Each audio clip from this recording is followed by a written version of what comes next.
Hello, and welcome to another episode of In My Experience with yours truly, Christine DeGinto. This podcast is a space where I speak from lived experience. The moments that shaped me, challenged me, and changed the way that I understand myself in the world. The awakenings, the breakdowns, the moments that cracked me open, asked me to stay present, be embodied, and be honest with myself. I share my stories not to persuade or define truth for anyone else, but to offer perspective, to explore the gray areas we don't often have language for, to slow things down and listen more closely to what's happening beneath the surface. You'll hear solo episodes where I reflect on my own initiations, spiritual gifts, and the systems that tried to define me. And conversations with guests who have walked strange, beautiful, and sometimes painful paths of their own and come back with wisdom to share with us. I invite you to take what resonates, leave the rest, and trust your own experience as valid. Thank you for being here. This is In My Experience. Welcome back to In My Experience. This is part 2 of my conversation with Mandy Hayes of the Flowerz podcast. This was recorded on January 29th of this year. If you're coming here from Flowerz, welcome. I'm really glad you're here and to connect. The second half of our conversation shifts a bit. It becomes more grounded, more human, but still layered with the same awareness we were talking about in part 1. We get into relationships, energy dynamics between people, and what it feels like when you start noticing what actually drains you versus what gives you energy. We talk about everyday life, dating, work, conversations that just don't resonate anymore, and how once your awareness shifts, it's hard to go back to surface level interactions. And somewhere within all of it, we also move into identity, masculine and feminine expressions, and how we experience ourselves in ways that don't always fit into clean categories. This one feels like real life, just seen through a different lens. Here we go. We'll It's get not there. happening. Maybe next year. Yeah, maybe next year. Maybe next year, every American will say, instead of having the auto pay for the mortgage, I'm going to turn off auto pay, not paying my mortgage this month. Can you imagine if every American did that? How long would it take the banks to fail? How quickly would we be like, oh shit, just like I did in my realization after that total disillusion of reality. And then I was like, oh shit, you have no power at all. It'll be like that. It only takes a little bit. But just egging on anarchy, I guess, but I don't mean to do that. A little bit at a time. Yeah. But that is the Amy Bella saying, calling the bluff of the false matrix, because it is 100% true. And it's like, okay, well, we all talk about this utopian society that is absolutely doable. Oh, yeah. We're still working because we're taking care of ourselves. We're taking care of our land. We're taking care of each other. Mm-hmm. We're just not feeding money into the system anymore. We're creating our own system. 100%. And where does that start? What cogs need to fall off the wheel in order to get that ball rolling and everyone to jump on board? We don't know. Maybe we need to know. And maybe not everyone will, and that's okay too. But I don't know how it would be sustainable unless the majority of the population was thinking differently and putting their energy towards something different. I believe it. I mean, I think as the younger generations, our kids aren't going to be dealing with any of this bullshit. They're going to be like, no, Yeah. we're starseeds. We know better. No, thank you. Oh my goodness, absolutely. And it's my youngest son, he's 6, so who knows what he's gonna do? He's just a crazy boy who loves dirt bikes and painting and all the cool things. My middle child, he is a sports athlete, 100 million%. That's what his drive is. He wants to be in the NFL. Badass. That's totally you. I'll be your biggest cheerleader. My oldest is 16. And I I'm not him, so I don't know. But I totally feel like he's just here to just like experience life Hmm. and Hmm. to also like emotionally work through some heavy stuff that's just been in there since before he was born, Hmm. but just here to experience life. So for people like that, like where do they fit into this society? Because they Yeah. end up going to a job that they hate because they that sounds very pessimistic. But I mean, from That doesn't feed their soul. right, there you Yeah. go. Yeah. Okay. And so then they're just stuck on this wheel and then they're oh God, Oh God, it breaks my heart. Like I this is a can't. We cannot let our kids do that. We can't. We no, can't. It's right. our responsibility to set them up to be like, you're actually a free agent. Like you can make this world. Okay. Yeah. So I am trying to navigate that with him because I tell him all the time, like, you can literally do whatever you want to do. You just need to learn how to um, take care of yourself. You know, Yeah. like that's Yeah. very, very important. I don't want to set you up for failure, but like, if you're not super passionate about anything, that's okay. Maybe you It, haven't found it yet. Yeah. yeah, you know, Keep like searching. Yeah. I didn't know what I was passionate about until I loved art my whole entire life, but I knew at the time, like, man, probably not like that many jobs lined up, in that particular arena, even though there are. I just was very closed off to that at a young age because that's all I heard for my whole life. You gotta Hmm. figure out something else to do. Are you gonna draw for people on the side of the road? Maybe, you know? Yeah, why not? I mean, there are caricature people and like murals Right. and even just like painting. Like I do painting work. I'll go in and get paid to paint an entire house before it gets sold. Oh my goodness. That's like I mean that's not artistry, but it is. You know what I mean? Like you're still painting, you're still doing stuff. But yeah. I love Uh, that so much. and snow removal. Would you think that I run a skid steer and do snow removal? No, I do. multi-talented. Yeah, it's so funny. I love to tell people that, like, just to see the look on their face sometimes. It's like I'm so proud of that, like big dick attitude. Like I'm just like rolling up in the machine and then I get out and oh my God, oh, it's a girl. Like people are always so surprised by that. It's hilarious. I just You love need it. help, honey? Are you I'm like, no. okay? Right. I Oh my run this God. shit. I love that so much. Yeah, oh my God. But everyone is always so nice to me too. Unless they're, I've also worked, because I worked in commercial landscaping for a number of years, and there were many, there's macho men out there, and they really don't like it when you show them up at all. Mm, They get very triggered and then they put you down. They'll try to put you down. Uh, yeah, it's fun. like not happening over here, Yeah. buddy. Yeah. It's like, it's okay. I can run circles around you on the weed whacker, so no worries. Oh, I love that so much.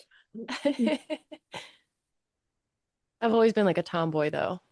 Yeah, no, I I like can to look cute, but I'm like a beast. It's weird. feel that. Yeah. That Yeah. was like a big portion of one of the talks that me and Amy had actually, because like I have all boys, right? Like my dog is a boy, all of my fish are boys, my cat's a boy. Oh my We're just gosh. surrounded by boys all Yes. the time. But even growing up, like my sisters, uh, I have four sisters, and all of them pretty much were very like, prissy and got to do my hair and my nails and blah blah blah blah blah. And that was amazing. They're awesome, and I love them, and they're all very beautiful. But I always felt like I would beat up the boys at school or, do hard ass in soccer or karate or whatever. And so even now as an adult, like I am really trying to dig into my feminine. And I've Mhm. told like my bestie Brandy about this, for example, and I was talking to her one day and I'm like, you know those memes where there's like a girl wearing a flannel and she's got like her hair in a messy bun and she looks all cute and like how I want to look. And then there's like a lumberjack in a flannel right next to him. It's like how I actually look. That's how I feel. It's Very, all about very masculine. styling. It's all about styling, from what I understand. Like, you Mm. could have like super cute clothes, but if you don't like tuck it in and have like the right angles on stuff and like the accessory, like that's like really the thing. I don't have time for that shit. I'm just like, that could be cute. I would love to see that on somebody, but I'm not wearing that. I'm just gonna put on some sweats and like, but I have these super cool clothes, like really cool clothes, because I like vintage things Yeah, and I like, I don't know what I like. It's so very different. I don't really have a style. My favorite color is black, though, but you can do anything with black. Um, yeah, I kind of wish I did dress up a little bit more. Maybe we should do that. Let's like, okay, you and me and all the listeners for the next week until next episode. Every night, you pick out your clothes and you like, even if you don't have plans, like you're not really going anywhere, still like dress up because like why not? right. Just for fun. I love that so much. There, again, these little memes of these old women Oh, yes, I've walking seen them. around in them, Yes, I love it. beautiful hats, dresses, and they're like, no, dress up. What are you talking about? Like, this is my wardrobe, and we do this Yeah, every day because y- we're fabulous, and this is yeah, how we look, we you know? can be fabulous. We absolutely can. Like I have a jewelry box full of jewelry, and I like to wear my stones. I always wear my stones, but like I don't I don't switch out my jewelry. I put my earrings in, they're in there. I mean, like I should probably take them out more and clean them, but like I just leave them in. I wear a necklace, it's on for a month. You know? Right. Like I'm not good about that. I'm not good about being like, let me adorn myself, you know? But I Right. could. And if I did, I'm sure people would be like, "Oh, I like your necklace. I like your earrings. I like your whatever." At I don't that, know. I it like definitely, compliments, so oh, for sure, girl. Like, looking fabulous today, by the way. Oh, thank you. Yeah, I'm wearing my husband's baggy t-shirt. Well, that's comfortable, I'm sure. Boxers. That's usually how I'm dressed around the house. Like I'm a projector and I don't I've heard that this is typical of projectors, but it takes me a long time to like get up, get moving. I need like a good 4 or 5 hours in the morning to just drink coffee and smoke cigarettes and like fuck Yes. around, do whatever I want. And then I'm like by 1 o'clock, I'm like, I should probably get dressed. Like That is so funny because that is definitely the vibe that I carry around with me, let me tell you. I'm a generator, actually. So can you explain a little bit about projectors? projectors, I guess it's like, sorry. Grace Mm-mm. is calling me right now. Let me go like this. Let's say decline. Okay. Projectors. She's calling me. Hold. Hang up. Hang up. There you are. Okay. Am I back? No, it's a picture of you. She's repeatedly calling me. I don't know what to do. If I should, I can't end and accept it. I told her not to call me. Anyway, I was like, don't call me or come over between 1 and 2. Um, anyway. Am I back now? She's There you are. calling me. Okay. Projectors have they don't have their own energy. Generators are like you have apparently your own energy. And if you're doing something that you love, like you can keep doing that. Like you might be able to get up in the morning and work straight through to like a set time and you go to sleep when you're tired. Like, you have these like regimens. But I feel like projectors are like we don't have our own energy source necessarily. Like we absorb things. We have penetrative auras. So when we walk into a room, our aura penetrates other people's auras and we pick up on all this subtle information, sensations, information, energy, all the things. And we absorb that. I believe it depends on like how you're built, like what your design is individually, but like I feel like it's through my sacral. Hmm. I pull energy in. Um, and apparently I'm not even supposed to sleep with other people because if I sleep with other people or animals, I'm still absorbing their energy and then therefore cannot rest. So it's important for me to like have alone time and quiet time and move slow. And I don't love like getting invited to something and then just like jumping into it. Like it's hard for me to do that. Like I need some time to be like, oh, I don't know how I'm gonna feel later. And like that makes me sound like an asshole sometimes, but it's like genuinely if I say yes now and then later I don't feel good, like I'm gonna be mad.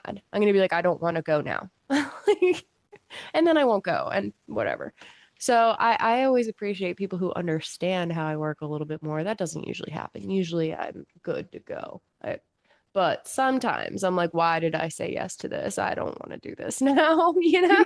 Yeah. But yeah, that's just how I relate to myself. I don't know too much about like human design. Like I don't read the charts. I don't um practice this for clients or anything, but I always suggest looking into people's human design. Like, go online, find whatever site resonates with you, buy the report, and understand it the best that you can because I feel like it's such valuable information.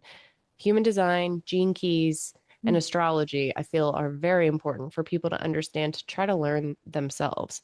But yeah, I'm not the expert. No, I'm totally right there with you. I just find it super interesting. And you never know, right? So like you knew like what you were, right? But might not have like a super in-depth understanding of like the other things, whatever. I don't at all. I only know a little bit about a generator because of what Amy had shared with me when she looked into the gene keys, or human design. And I found it super interesting because it was so on the money with how I interacted with the world. And I'm like, Hmm. "Ooh, I just want to know, like, ooh, what's your thing?" You know? Yeah, right. It's very helpful. I grew up okay, so once I did mine, I also did it for like everyone in my family because it's important to understand how they work, right?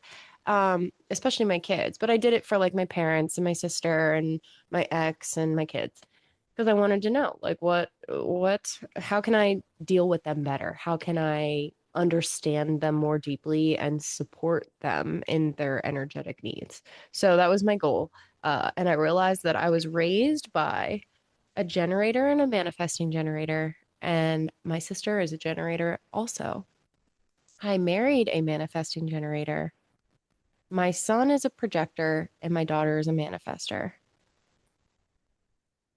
My son, daughter, and myself are very different from everyone else in our family. And that is reflected pretty clearly. We operate really differently, like than my mom and dad. Like my mom and dad are really like oriented and regimented and organized. And I'm not, it's not that I'm not that way. I just, I don't know. I just let things go a lot more easily. Like it's like I'm not worried. Like I'll let things sit in my sink for a day. I don't care. But my mom would be like, "Oh my God, clean the sink." And I'm like, "Fuck, I don't care." Like I'll do it later, you know? But it's just I don't know. It's interesting. It's really interesting. But apparently projectors can see pretty clearly into like overarching dynamics and they're able to just kind of like see things that other people aren't programmed to see to create efficiencies. So, like, if you get a projector's, uh, if you explain a scenario to a projector, they may be able to reflect back different aspects that you wouldn't typically think of that help you to come to a realization that's helpful. That's what I've found. Yeah, that's really, really interesting. So it's so funny. Have you ever read the Celestine Prophecy? No. Oh my God. When I first found out that the book was not based on a true story, I was so devastated. Oh, However, it's still an incredible book and it talks all about um well there's 9 insights about like how you like ways to live, how to interact with other people, how to experience, I want to say like how to experience life to the fullest, being a human. But in there, it also talks about, um, ooh, I wish I remembered exactly the words that I need to know to finish the sentence, but it talks about the different ways that people, how they get energy from other people. oh, that's very valuable. Yes. Yeah, so that was like a huge preface in the book. And I'm totally blanking on the names right now, which is like super sad. But That's okay. Look it up. We'll look it up. yeah, yeah, we'll look it up. Can you So spell that for me or like tell me the name again? The it Salisbury? the The Salisbury's? the Salisbury steak of the universe. The it's called the Celestine Prophecy. Celestine prophecy. Okay. Celestine. Berenstain Bears. Yeah, exactly. Um, let me see here. There. Okay, so the main character undertakes a journey to find and understand a series of 9 spiritual insights in the ancient manuscripts in Peru. Um, well, oh, 4 types of people. Ah, here we go. So the Celestine Prophecy describes 4 control dramas that people use unconsciously to steal energy in relationships, which that Mm. sounds very like negative connotation. Yeah, it's just sort of how we all work, though. Right. Yeah. So there's the intimidator, which is the person who creates power or fear over other people, um, in whatever situation in order to gain that person's energy. The interrogator, the person who's like judging or questioning, in order to receive energy from the other person. Someone who is considered aloof, which is like they're withdrawing, they're mysterious, they're like, no, you need to come and ask me more questions because I'm not going to tell you that easy. Mm-hmm. Or there's the like poor, pitiful me, the victim, the guilt tripper person who is, you know, oh, woe is me. Oh, well, aren't you going to ask me how I'm doing? Well, don't you want to hear my story? Yeah. And it's wild why I was sad when I found out that this was not a true story is because it was so wonderful how it was like all put together, but it's also there's so many truths in this book. Yeah. It's wild. Right? Yes. So I just always found that very interesting because like you can, how you were doing with human design, like if you can figure out what control drama your parents have or how they Mm-hmm. interact in the world, how you were raised, Hmm. then it's funny to see like what kind of human they created, what Yes. your control drama is and how you Yes. overcome that, right? Yeah. That is that's fascinating. It makes a lot of sense. And it's interesting how sometimes when you're interacting with people, you can immediately pick up on that. Like, well, I feel like it's easier if you know them Mhm. and you've spent time with them and like been reflecting and thinking in these types of ways to try to identify that. But also sometimes strangers, like you just feel it and you're like, you're sucking my energy out. Like, it's interesting. I've been thinking about my grandma a lot. And when she was put on hospice, I was thinking about this couple things that we talked about. I thought about when I was in the shower getting ready. That's normal. That happens every day. But I, my grandmother passed away in 2020 and well, it was 2019, I think, but I like the tail end. She had not quite leukemia, but some type of blood cancer. And she was, I believe, 88. She was in the hospital, and I went to talk to her. And I currently I'm a death doula. Back then I was not, but I was involved in non-medical home care for seniors, and I was well versed in hospice and the signs of end of life. And my priority was always a continuum of care and honoring wishes. So that's also why I became a death doula, because I already had experience in that. But when I went to visit my grandmother in the hospital, I asked her if she wanted to go home on hospice. And she was like, I've been waiting for someone to ask me that. And I'm like, why are you waiting for other people to do anything? Like, this is your show. And she was like, you're right. And I'm like, you want to go home? She's like, yeah. I'm like, pick up the phone. I'm going to call him right now. And then I had somebody come in and meet with her, like a representative from the hospice company that I had worked with. And she's their like marketer. And that's how I knew her, because I was in this business before. So I was like, call Wendy up, have her come if she can, blah, blah. So she comes and talks with my grandma. I think everything goes great. The rep leaves the room, and my grandmother says, how did she describe her? She was like, she's an energy eater. And I was like, what? And she's like, oh yeah, she's a sucker. She's an energy Oh sucker. yeah. I've met him before.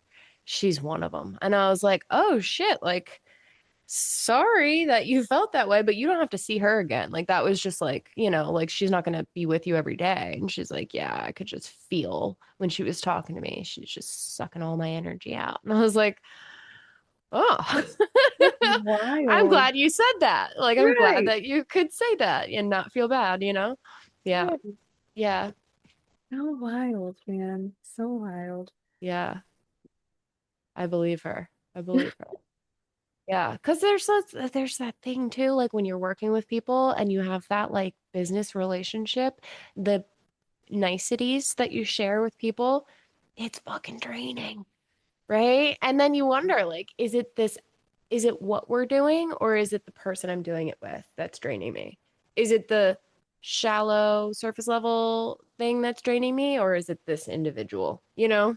Right, right. And a lot of times it feels to me like I don't, once I got to a certain point in my life and in my like belief system where like, you create your own reality, all of those things, like in putting that to work on a daily basis and then seeing the examples presenting themselves, back to me in my daily life, like that is so incredible to talk about and to share and to focus on, because that's how you bring about more of it and blah, blah, blah. Mm-hmm. So the surface level conversations are just so like, yeah, cool, you got a new car. That's awesome. Oh, let's talk about all the features of your car.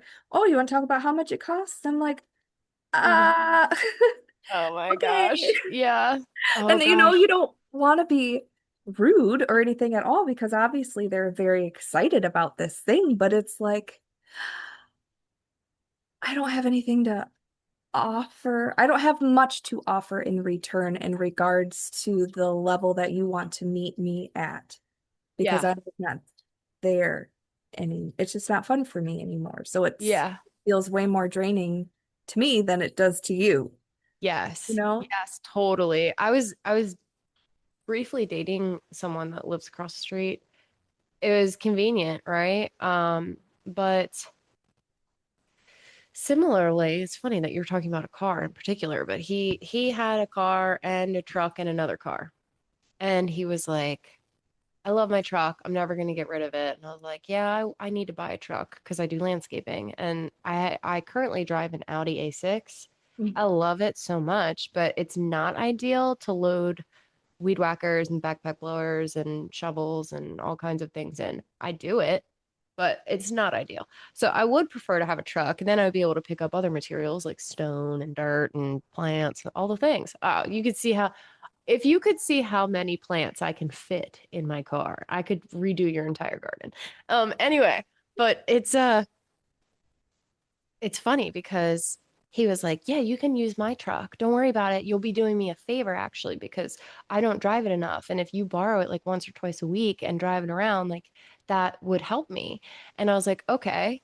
And then all of a sudden, he wanted to get the same car that he already had, like a BMW X5. He wanted to get the same car he already had, but blacked out. And he wanted like all these other features. It's like $100,000 car. And then he's like, I'm going to sell my truck. And I'm like, okay, like, that's fine. Like, it's yours, it's your choice, it's whatever you want. But like, in the back of my mind, I'm like, you did offer it to me to like help me run my business, but like, okay, cool, like whatever. So then I'm like, yeah, maybe a little bit less serious about this relationship because clearly you're just like all over the place doing whatever the fuck you want, and you Right. have no realization that like you offered me a lifeline for me to focus on my business and to like get committed to it in a way where I know that I'd be able to do more with a truck. And then you're just like, I'm going to sell it. So, like, that relationship did not last long. Anyway, so he sold his truck, but he kept telling me about it every day. Every day he was telling me that he's talking to people about selling it and he wants this much, and he wants that much, and he wants this and he wants that. And this person didn't come through. This person, I talking to him every day for a week about the same person. Oh no, I couldn't sell it to him. He couldn't give me enough. And I'm like, I don't fucking care Yeah. about any of this. And so then he's like, he comes up to me and I was talking with another neighbor and he goes, I'm going to sell my truck. And I was like, what else is new? Right. Literally, what else is new?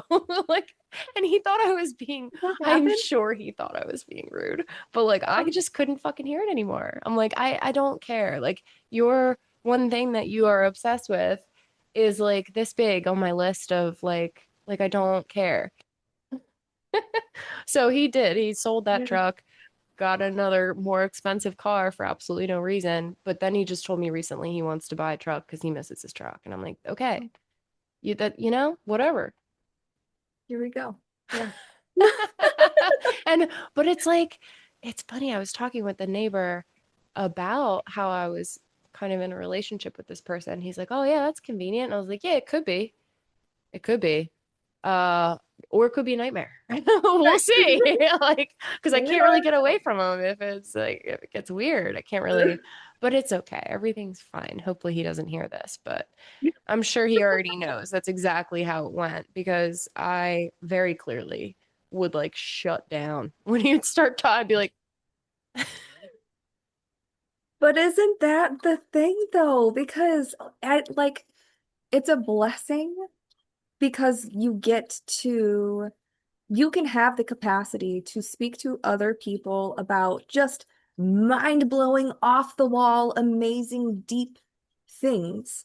And it give you so much energy and get you so pumped and you can hold on to that for days, you know? yeah, But in real life, when you are at, you like your kid's football game or you run into your neighbor or whatever, after the niceties have faded away, hey, how you doing? How's Jim? Oh, everything's great, blah blah blah.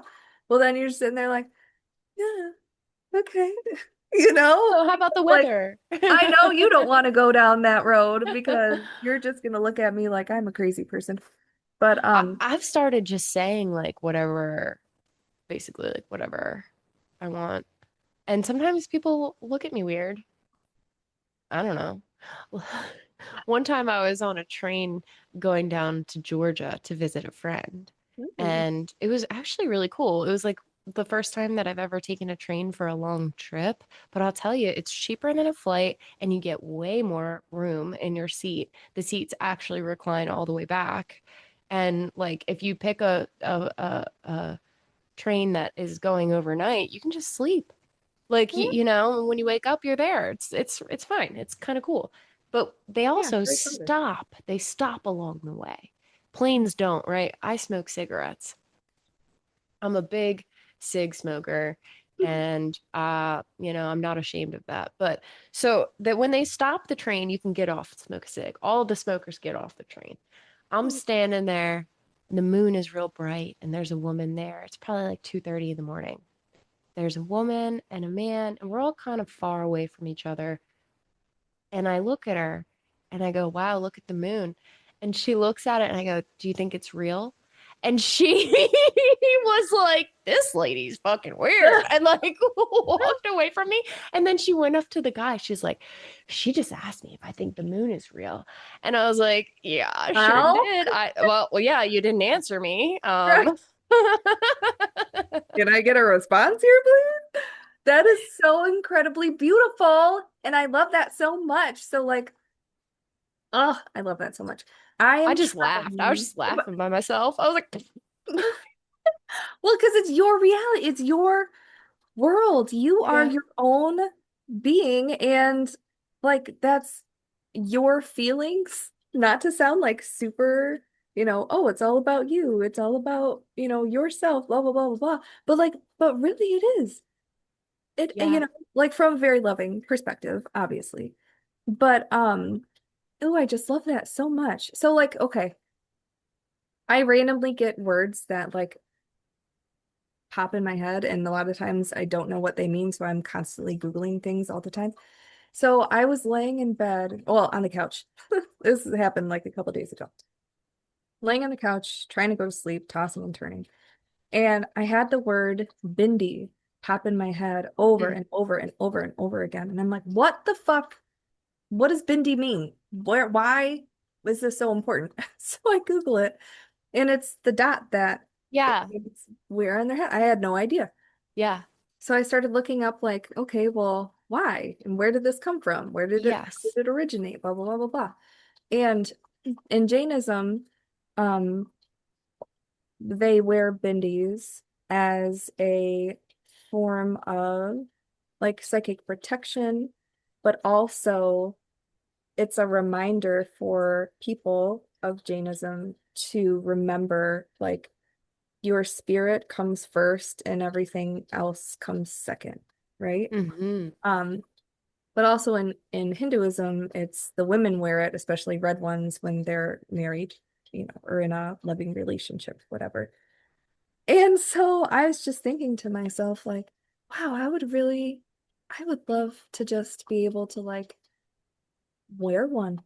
But I'm a Yeah. white woman, and especially where I live in like the podunk town of Millington and BFE Countryville, that people would look at me like I'm a fucking nut job. Or it's Well, that's like on them. That's their ignorance because what you want to do is honor an ancient tradition that holds significant meaning to something that you feel aligned with. So I suggest you do whatever the fuck you want. And I think actually by you doing whatever the fuck you want, people will be like, they might be like, what is that? What is that? Then you could be like, this is a bindi.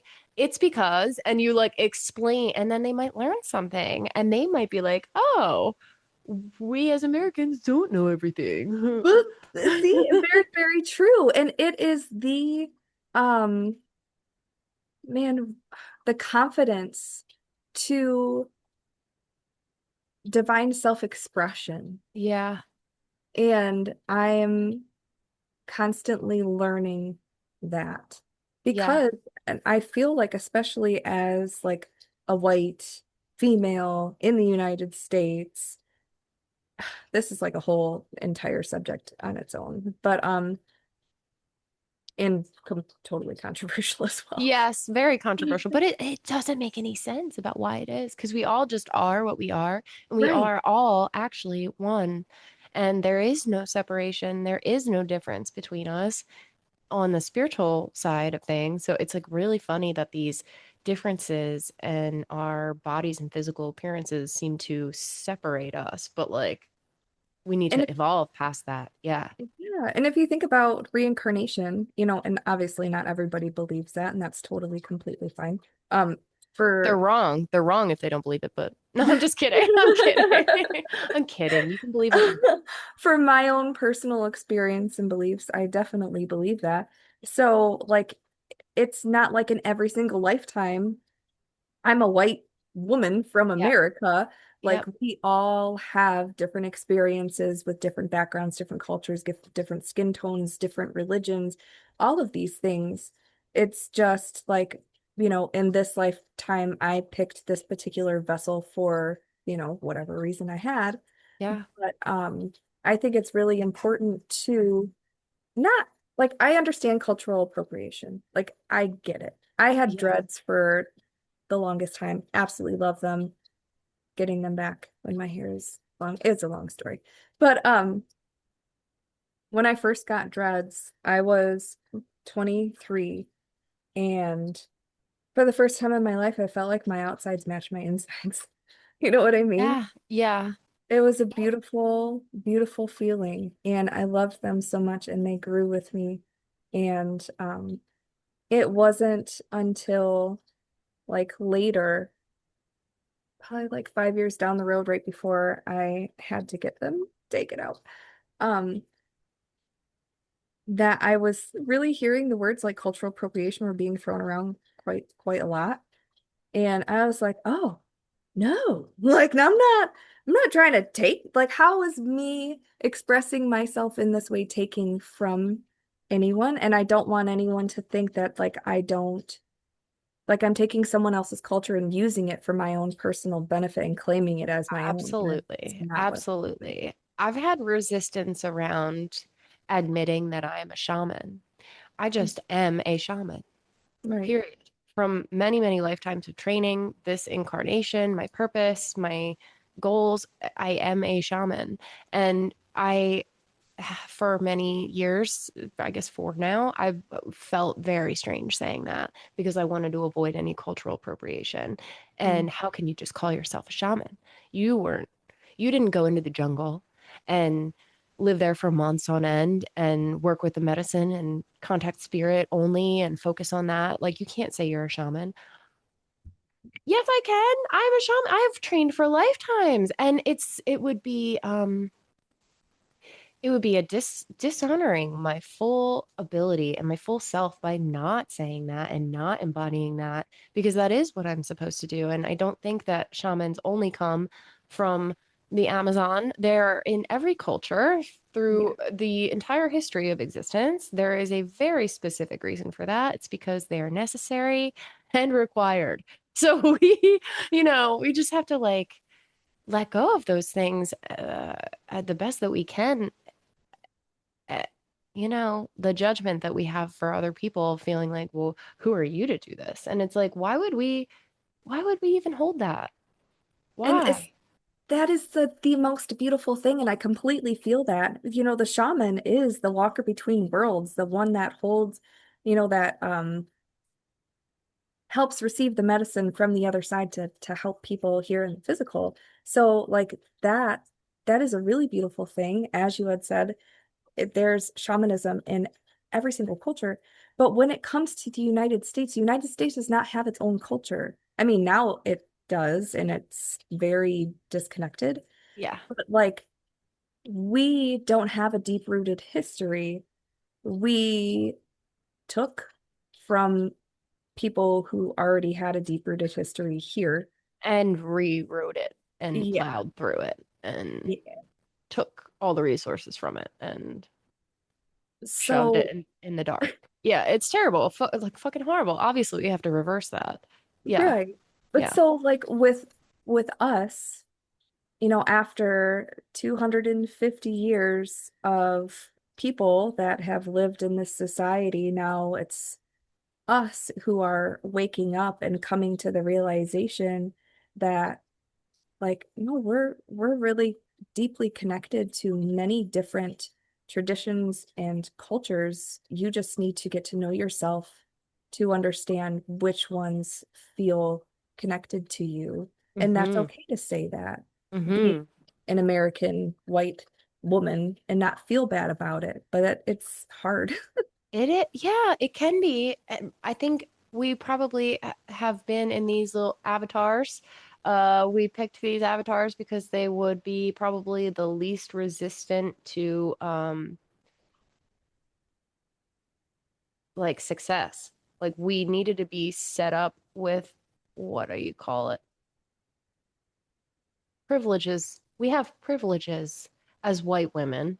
And I Mhm. don't mean to say that like we do. It just is societally, you know. It's unfortunate. I don't agree with it, but to Yeah. recognize that and then utilize the extra leg up that we have to help support everyone would be the most powerful option that we could do. Yeah. Yeah. I think that's why we're here in this. It's probably a little bit easier for us to move around in the system, and yeah, it's I unfortunate, but I really love that. So, and that goes back to like the reincarnation thing. So, with like karmic cycles, for example, if you were someone who was on the Trail of Tears and had that experience, that, you know, massacring of your entire culture, your family, your loved ones, um, you know, that oppression, all of those things, then wouldn't you come back as like in the skin of the oppressor mhm. to have this experience of air quotes privilege and see all of the things that have like happened throughout history that have led us to this point so that we can make a change? Yeah, and alchemize it. Yeah, Mm. absolutely. Yes. Well, I mean, it's like we can't even be mad at our past. We can't judge ourselves based on our past. We have to accept and forgive and then alchemize, transmute, shift, change toward a more aligned, cohesive, humane angle than in the past. Yeah. And it's not even just recent past that like colonizers, like that's like, the Romans and the all the thing like it's just I remember in my first past life regression session, I remembered that I was a woman, I feel like it was Greece. Yes, I believe so, but I'm kind of blanking on it now, but it was like they put salt. They salted the earth and it ruined the ability to grow anything. It desecrated our community. It was like an egregious desecration. Like salt wasn't cheap. You had to go like harvest that too. And the salt and the spices, the trade of that and that in those times, like it was like not an easy thing to come by, I would say, but they had like such mass amounts that they salted the earth.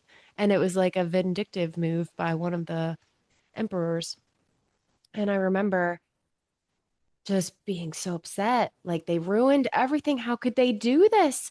How could they, like, what a massive amount of energy and intention and money and like, what a, why would you do this? Like, it's almost like setting off the atomic bomb. It's like, why would you do this to humanity? Yeah. Yeah, but that was like my first past life regression session. That's what I remembered being in. And I was trying to take care of other women and children, and it was basically like impossible because we couldn't grow anything. And yeah, it was terrible. Devastating. Yeah. How, God, past life regression is just so incredibly fascinating to me. Which is why like I got certified in Dolores Cannon's QHHT course and all that because you get to be there while the person is experiencing their memories, as they remember it, the emotions that they felt in that moment, all of the different things. And it's so vast. It is Hmm. so vast. Obviously, the earth has been around for a very long time, and so have people. And sometimes there are lifetimes off Earth. Oh, for So sure. yeah, that's like real wild stuff. Yeah. Yeah. So, oh, one thing I did want to ask you about your bilocated self was, can you tell me a little bit about your bilocated self? Yes, I just recently identified her. We gave her a name, Sarah. For years and years, I thought it was a man. Hmm. I thought that there was a male version of me. Turns out she's just extremely masculine. So I'm not necessarily wrong for picking up on the masculinity, but she's a female that has been programmed and trained and physically altered, like hormonally, to have more masculine traits. Like she's a super soldier, like a kind of like a hitman. She goes on missions and she tracks people down, usually kills them. Sometimes the way that I relate to her, I have since my preteen years, is through dreams. Hmm. So like in my dreams, I would be aware of her consciousness, tracking people down, doing investigations, interrogations, hits, all the things like that. And so I would wake up from dreams like that. And then I realized just recently that the overload of physical density in my body that's causing me pain is tied to the emotional baggage and trauma of this version of myself that I'm not consciously aware of. And it's been difficult for me to identify without relating it to her because it doesn't apply to me. So like like I wake up, can't turn my head to the left. I wake up, my shoulder hurts. I wake up, my body is sore, and I'm like, what the fuck? But it's from her. Yeah. So that has helped me identify it because it's like this is not mine. I know that this is not mine, but I feel it like it's So, two-part question, if you don't mind. One, is she like a human or is she an off-world entity? And two, can you meditate and like tap into her and what she's experiencing? yes. I have not done that in a couple of weeks. I only did it like once to see her. Yeah. She is a human. She's like a hybrid. It's hard to say. I don't know exactly. I know that she's been in four different bodies because they die a lot. Oh, The wow. consciousness is not gone. So what Right. they did was they took a portion of my consciousness. So she would not exist without my consciousness, but it is a separate part, but it's from me. I'm not from her. She's from me. So, like, a little bit of my capacity, like, it's like if you think about like a computer, like a portion of my processing capacity is with her. Right. Um, I could meditate to be with her. I so far it hasn't been conscious. It's been like unintentional or like in dreams and stuff. Yeah. So, It's just so interesting.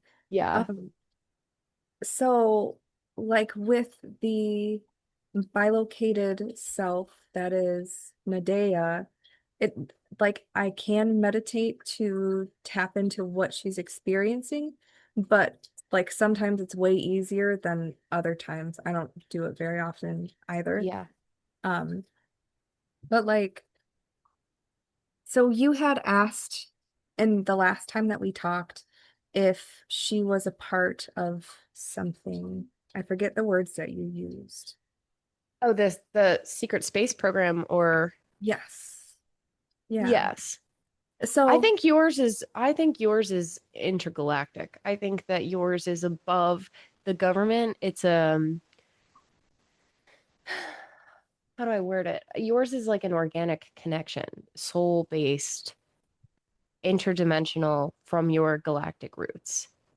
It mm, it's not an interference of the government from what I see and feel with your stuff. and yours is? Yeah, I think it's a Okay. government program. Yeah. Okay. Well, so that just like But I obviously, could be wrong. I mean, but from what it sounds like, from what I've heard you describe, it doesn't seem like I mean, actually, I might be wrong. Like, do you feel that they're being like harvested in any way or like doing things that like on missions that they're like made to do? Because I don't support my altar's work. Like, it's funny, the person that I was that I've been working with to unravel this, we identified her and immediately because he was sort of like, well, what do you want to do with her? What do you think your goal is with her? Like, do you want to like disconnect or do you trying to understand her or whatever? And I was like, I don't want to disconnect from her. I love her. Like I need her. Like she's the one that fuels me with that like I'll fucking fight you. Like rage, but we need that. Everybody needs that. And he's Right. like, I hear you and that's really kind of you to say that you love her, but that is from you. She has all that power, but it actually comes from you. So like stop looking at her like she has what you need. She wouldn't have it if it didn't exist in you. And I was like, okay, that makes me feel better. I still love her. I don't want to disconnect right now. But then I was like, well, is there any way that we could affect her physically? Like, could we have her potentially like spontaneously combust near some open gas lines? And he was like, "What?" And I was like, "Yeah, I want to take down the ship that she's on. I want to take down that whole faction. Like, let's fuck it up." And he's like, "No, no, no, no, no. We're not doing that right now." And I was like, then I thought it was funny how I went from saying immediately that I loved her to let's blow her up and take the ship Right. down with it. Like, it's like, what the fuck? But I'm not aligned with the work that she's doing. She believes that what she's doing is righteous Mhm. and just, but I think that she doesn't have all the information. And I think that there's a very, very heavy level of trauma-based mind control and programming. So Okay. I'm not like, I don't resonate with her. Yeah. That's I don't cool. want to resonate with her. Yeah. Okay, so again, two-part thing here. Real quick, when I was at Kalahari with my family last year around my birthday, it was the last day that we were there. Um, I woke up and couldn't move my head. Like my neck hurt so bad, and there wasn't really any rhyme or reason. I slept really good. It was really, it was just really weird. So I was like, I wonder if Nadea had gone through something that like created this physical sensation in my body, and it's just something, that I'm experiencing. So when I like was laying there, I meditated, I connected with her, and I was seeing that she was like in a suit with other people, and her job was to find like in the center of the earth. I was shown that there were these big, beautiful, they're like quartz crystals, but they had like when you moved them, there was like a rainbow inside. Hmm. Kind of like a moonstone, but they were way clearer, like a quartz Yeah. crystal. The Anyway, flash. Yeah. yeah. So, and it was like the earth had shifted so much and so much activity had been going on that the crystals shifted and shards were sent out into like the bottom of the ocean, for example. And her job was to go and find some of these shards to bring them back on the ship so they could read the crystals, because that would tell them um like what the earth needs, what's going on with her, how can we help, all of these things. Hmm. So while she was looking for these crystals down in the ocean, it was like there were so many um, sea creatures that were like protecting these crystals that when she went and she found one, it was like the ocean floor and then a crevice, and then it opened up into this big space, and she was able to like, figure out where a shard was, grab it. She was coming out of the crevice, and like an octopus came up and like grabbed her Oh my and like gosh. wrapped around her neck and like pulled her down, and her teammate saw her and was pulling her back up. She got out of it, but I just got chills all over my legs.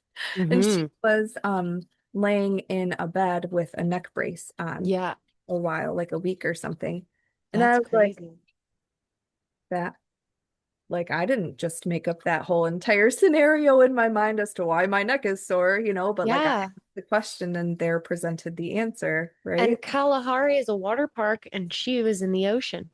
Yeah, Like what? So, yeah, just that is weird, so funny. Yeah. weird things there. And when I was talking to Amy a while back about my experiences and then her insights, and we came up with this, conclusion together about being bilocated, she was like, your more of your consciousness is in Nadea than it is in Mandy, which is why like I've had the seizures and Yes. the uh like temporary disassociation, vertigo Yes. Yes. momentarily, Yep. because like when Nadea is dealing with something or working with She something. needs to pull more energy. Yes, I've had those experiences. Yeah, I remember one night in particular a couple years ago, I really, really fought to stay conscious. I was in Mhm. the bathroom, like plucking my eyebrows or something. Then all of a sudden I was like, the vision started to go in like this and my ears were ringing and I'm like, oh no, no, no. And I like was breathing and I lay down on the floor and I kept like I kept like poking myself like I was just like I'm not gonna leave. You can't take me. I'm not Right. going. Like because I feel and this was even years ago, but I was aware of the secret space stuff. I just was not openly talking about it. But I was like, you can't take me. You can't have any more of my energy right now. I need to be here. And I like held on. Yeah, I That is totally, with what you had just described, with like the things getting dark and then the ringing in the ears, like yep.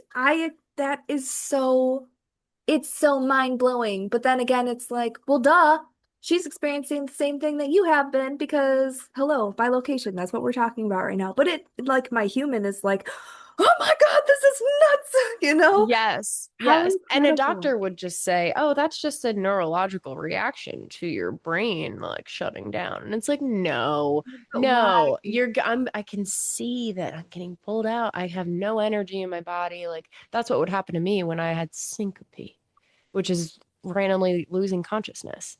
And it's funny when you think about it, losing consciousness. Where does it go? Where does Right, like it's not gone, it's right, somewhere else. So like where did it go? Because it's not in your body, you know? right. Just saying. Just saying. That is, I love that. Dude, that's the craziest thing. Oh my God, that's so amazing.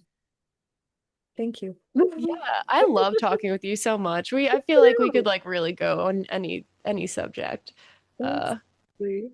I feel like it's been almost 2 hours at this point. Maybe we Yeah. should cut it off for today and then so I'll probably be able to come up with like 4 episodes for you because I try to keep them like 45 minutes to an hour long because I feel like anything over that is just sort of like your brain melts. Like listening to something super long. It's like watching a 3 hour movie, you know, you're like, Right. oh my God, when's this over? Not that that would happen, but it's just like I don't want to overwhelm people. I feel like if you just give them like 45 minutes and then so Yeah. I'll probably chop it up to like 4 episodes, 3 or 4, and then we'll just like I'm sure we'll schedule another time, like you'll probably and I'm gonna be on yours soon. Yes, you are. So you're Yay. going to be on Brain Flowers, which is so exciting. I'm pretty pumped Yes, about that. I love You are that gonna, name, brain flowers. thank you. Yeah. With Brandy, my bestie sister, you're gonna hear a lot about her all the time. She just always comes up in conversation. You're welcome, B. Love you. Um, we just like this, like on and on and on and on. I'll go over, I spend the night at our house like once a month, just grown adult sleepovers, and we get like nachos and tacos and sit Oh, there, that's so fun. have the TV on for like background noise. But literally, like, I'll get there at 5 o'clock in the afternoon, and we'll stay up until 3 o'clock in the morning, just a continuous conversation that just doesn't stop. And so that was obviously happening one day. And just like leave all of my kids and my husband at home, like, bye, I'm gonna go spend the night at my best friend's house. That's amazing. And we were talking, and I'm like, brain flowers. Like, we make brain flowers. Like, we just talk about Yes. everything. And so that is how that came into existence. Yes, and the neurons connecting is like the roots of the flowers. Yeah, Yeah, they look exactly the same, by the way. So there's reason for that. absolutely. All the connections. Yes. I Thank so you. appreciate talking with you again, Mandy, and I know it won't be the last time. And again, as you've heard, Mandy has her own podcast, Brain Flowers, which I will be a guest on, and I will be sure to share that link whenever in the future. I haven't recorded it yet, but be on the lookout. Thank you Thanks. so much. I appreciate you. You are an amazing human being, and I just love talking to you. So Oh, thank thank you. you. Same to you. Thank you so much. I really appreciate you. And I hope that you're getting better soon. Are you feeling better? Any better since the past couple of weeks? Yeah, I just had a doctor's appointment on Tuesday, and the whole healing progression is like very slow going. There's minimum 3 more weeks of me laying on the couch, but I am taking advantage of it. I have been painting forever. I'm reading books, and today I'm playing with clay and talking to you. So thank you. Yay! Have fun with your clay. That's awesome. Thank Enjoy, you. enjoy, enjoy, and we'll be in touch soon. Yes. Thank you so much. Bye. Bye. Man, this was one of those conversations that just keeps unfolding even after it ends. If you're listening here, you can find this episode over on Mandy's podcast, Brain Flowers, and go ahead and check out all of her other episodes. If something in this conversation resonated with you and you want to explore it more deeply, I'm currently offering 40% off Akashic Records readings. You can find the link in the show notes. All of our information is there as well. As always, take what resonates, leave the rest, and trust your own experience as valid. I'll talk to you in the next episode. Until then, take care and enjoy this track by Stilo Free, Lights and Shadows.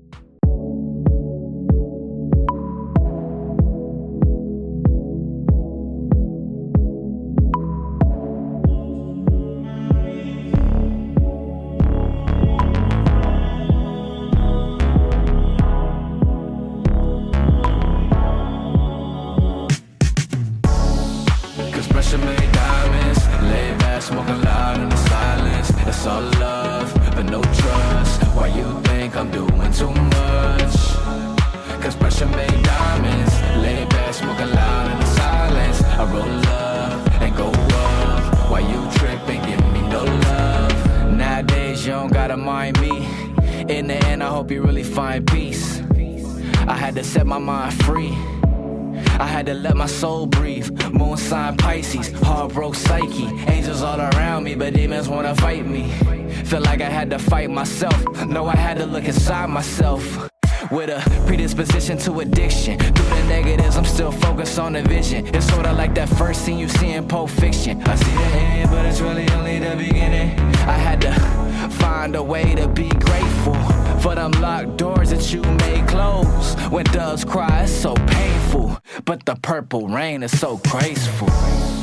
Cause pressure made diamonds. Lay back, smoking loud in the silence. It's all love, but no trust. Why you think I'm doing too much?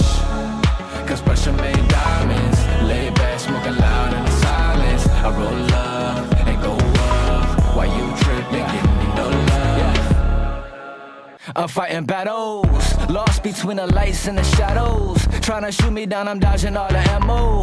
Left me hanging, I escaped from the gallows. Swim through the ether, blowing on a reefer. Running like Rev when he rapped about Adidas. It's like my flow is heaven sent. My energy could shift the cards in your tarot deck. Life ain't always what it seemed. An alternate reality, I'm living in a dream. I got the Stussy on the T with the 501 jeans. Ray-Ban Lokes with the Air Max 3s. Mandela effect, got me living my best. I gotta jump timelines when I'm living in stress. And a spliff in my chest, it got me lifting and blessed. Peace, you know the rest.